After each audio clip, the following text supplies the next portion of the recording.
Hello, everyone. This is the Free American Press with your host, Alexander Horat. Today, we're having a very special guest on the show, and her name is Holly. She's a researcher, and she has a YouTube channel called Zoon Politikon, and we're really happy to have her on the show. Hello, Holly. Thank you for being on the show. Thanks, Alex. Thanks for inviting me on, and appreciate your work. I've liked your recordings, interviews with Andy, and I think it's great that people are talking more about gold and silver and actual currencies and tangible assets during a time when we have so many uncertainties right now. Oh, well, I really appreciate that. And yeah, I definitely wanted to ask you a little bit about what's going on, your thoughts on Ukraine. And at the same time, we're seeing commodities like oil and even gold and silver starting to go up. So I just wanted to get your thoughts on why you think this is happening. Yeah. Well, I think there's probably a lot of reasons why we're seeing some attempts at global conflicts. I think that first of all, it's probably a big shift in the news from the past narrative that we've seen over the past couple of years, let's just say. So shifting from one narrative to another, I think it's a great cover for the Biden administration, the inflation that we've seen, the economy collapsing over the past couple of years here in the United States. We've been in a great recession now for many years, and I don't think people have really understood that what happened in 2008 with the Lehman Brothers and everything was basically just papered over. We did not solve any of our problems that happened in 2008. And in fact, we just kicked the can down the road, and the Fed's been just printing money like crazy. And we don't really have anything to show for it at this point. We've basically seen the real estate market go crazy. We've seen people get into massive credit card debt. We've seen people get into massive student loan debt. So young people were up to like $1.7 billion, a trillion, sorry, in student loan debt at this point. The United States dollar, as we see, it's really no longer valued as the global currency.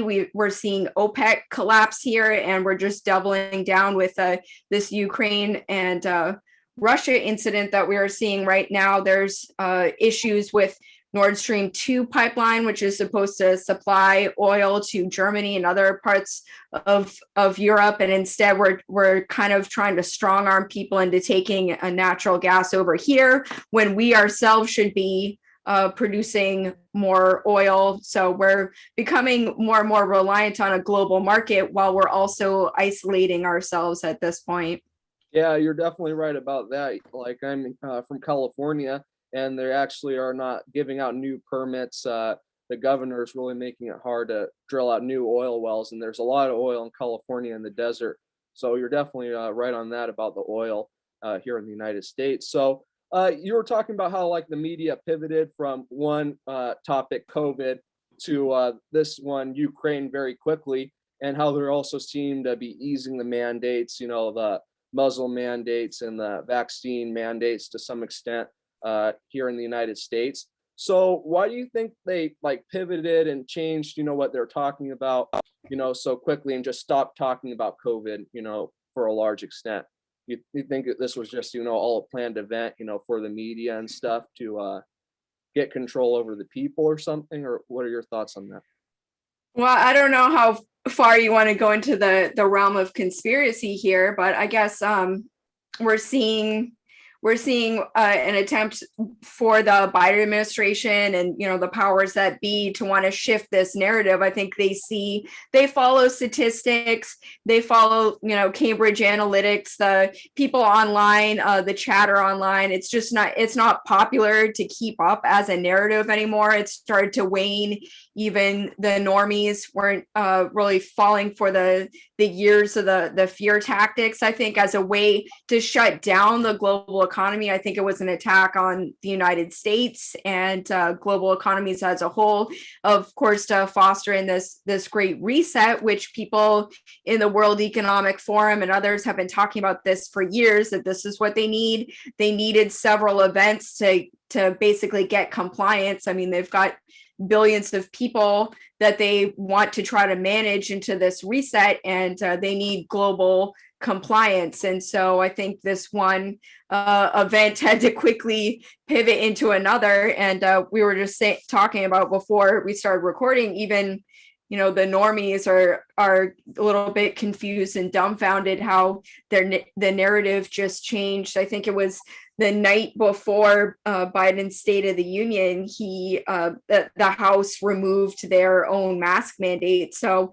there are people who kind of knew that this was going to happen, that Biden was going to say, this event is over with his State of the Union. But of course, I don't really know if anyone had an idea about what was going to happen on the world stage as the next event came in. And there had to be a cover for all this inflation, for the money printing, for the collapse, basically, of the global financial system and the US dollar. And war is always a way for the central banks to print lots of money and to have lots of speculation as well.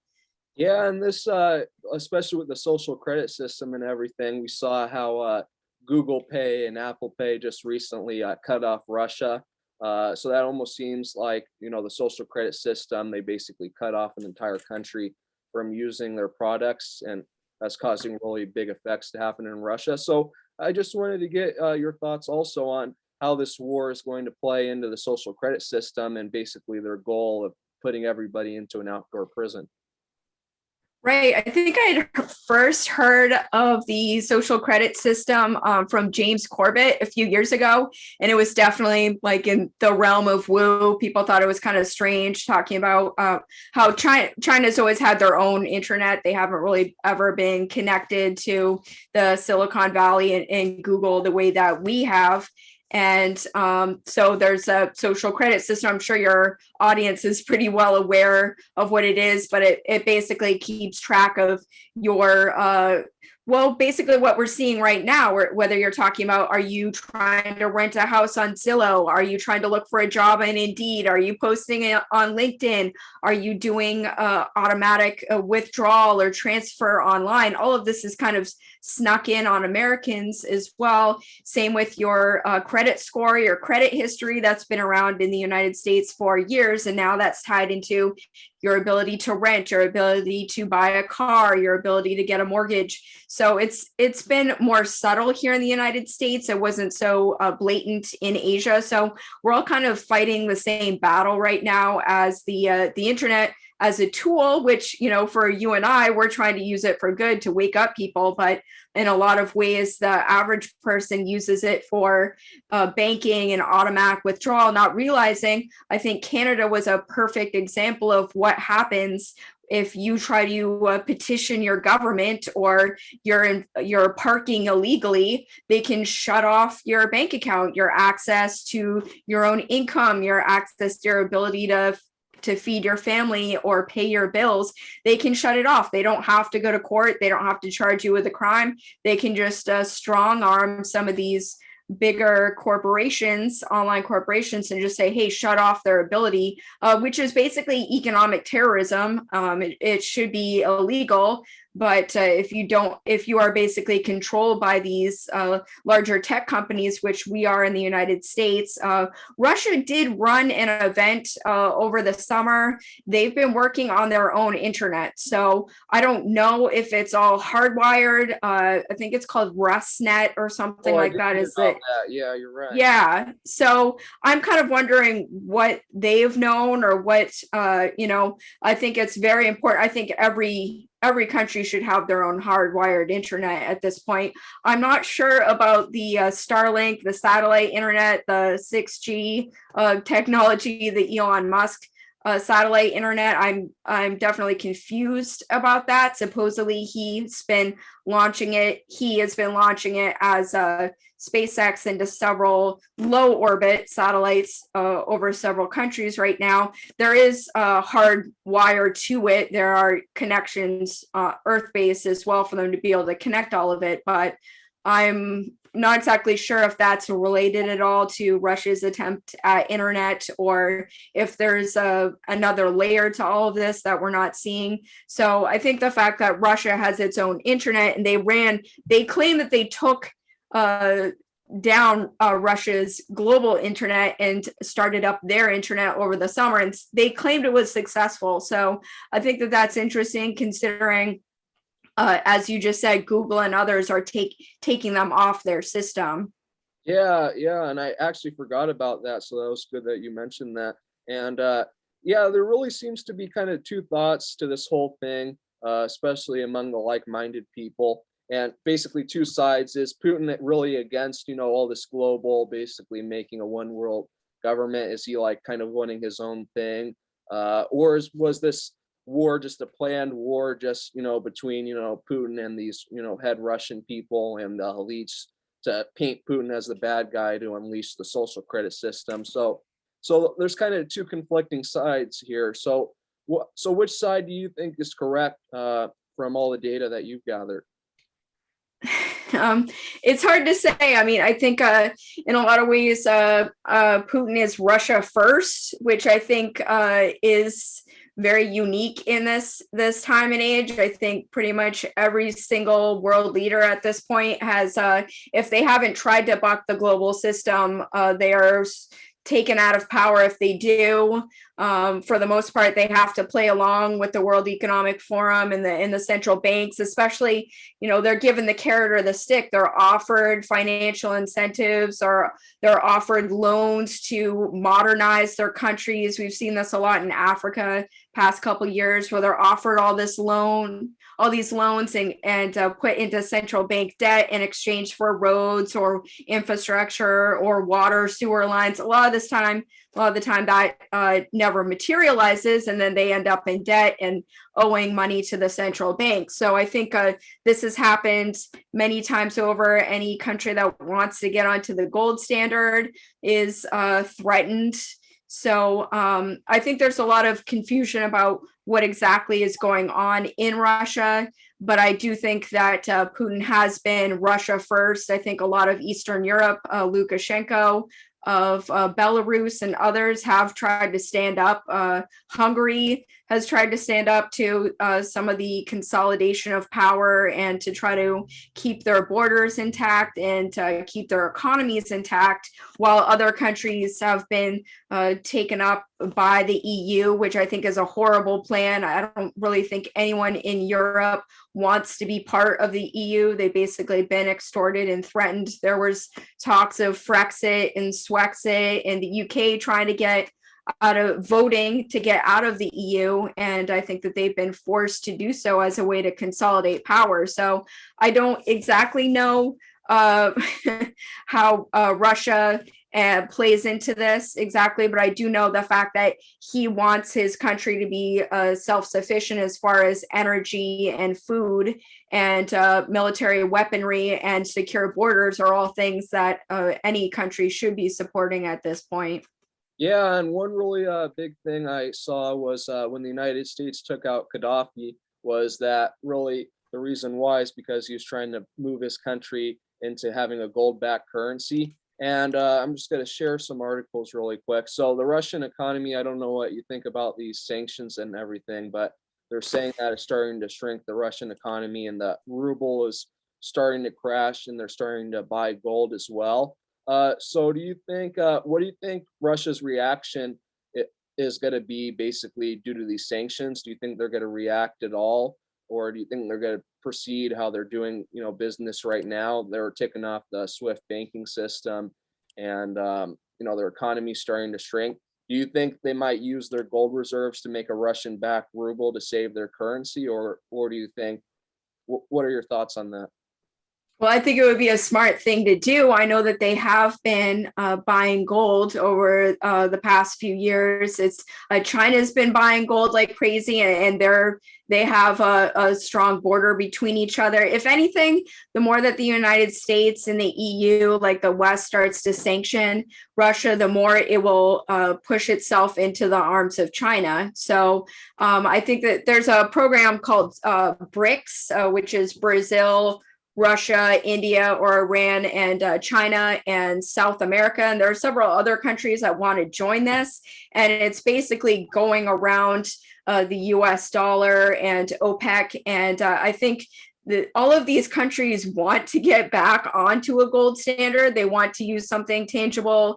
They're not interested in OPEC or the US dollar, especially, I mean, we've printed ourselves into a corner. We've printed so much money at this point that it's basically useless, and other countries really don't want to use it. So there's still quite a value as in us using it within our borders, but I think we're going to get to the point where other countries aren't going to want to trade in US dollars. And so you can't really compare, like with the article that you showed, like the value of the ruble collapsing in relation to the US dollar. US dollars like so inflated, it's hard to tell what it's actually worth at this point. And with the ruble, like you said, they're going to be making themselves stronger if they're focusing on their economy, on their food production, on like we haven't.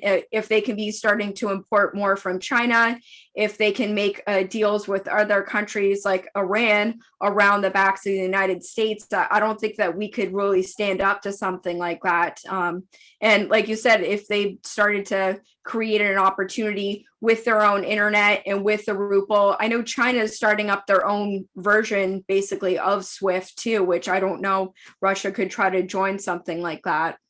Yeah. So we see, Russia's going into Ukraine. I guess one really big question is, do you think they'll be successful in taking Ukraine, or do you think, the United States backed people, the weapons that they have, will be able to hold out against Russia?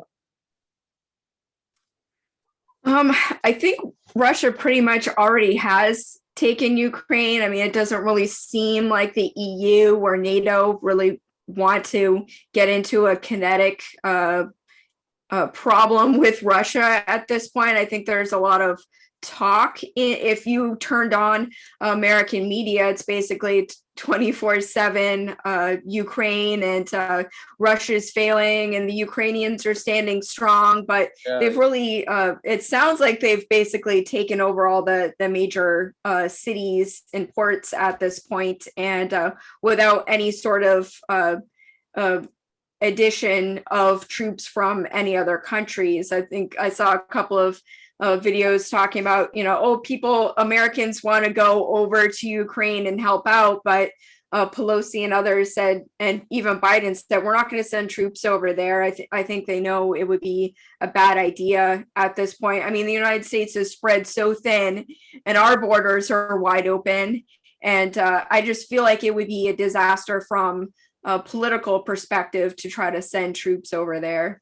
Yeah, it really seems like one of the basically, the new world order's goal is basically to reduce the human population. So what do you think Russia's next step will be? Do you think they'll go into any other countries? Do you think the United States or Western countries might do some sort of nuclear attack or something? Or what's your thoughts on kind of like down the road in a few months?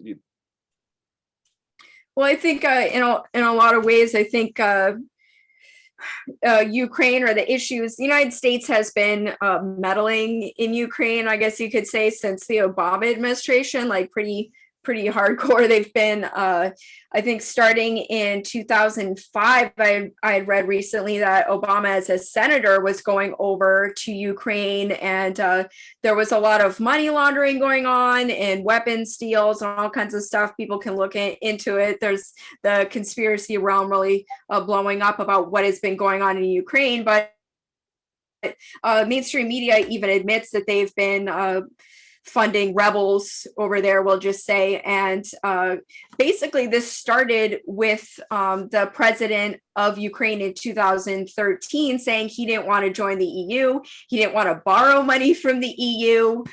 He had no interest in it. He said he didn't want to borrow any money from the EU and get into any sort of debt, foreign debt.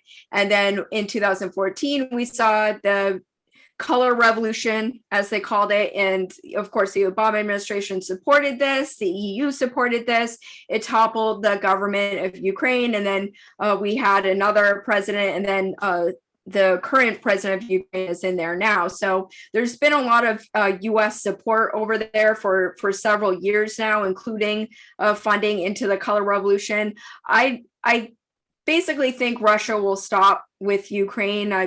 I wouldn't be surprised if this is out of the news cycle pretty quickly, because as more of this information comes out about the US supporting and meddling in Ukraine for years now, and what are some of the reasons why we've been over there, part of the money laundering, and it's part of the larger like Silk Road Initiative, New Silk Road Initiative too. So from a strategic standpoint, it's very valuable. So I think that's why the West wants to keep their fingers in that area around, the Baltic and the Black Sea. And for them, I think giving that up to Russia would be dangerous from like a grand chessboard sort of a piece of the puzzle. But I don't think the US is really strong enough and the EU is really strong enough to actually try to take it back from Russia.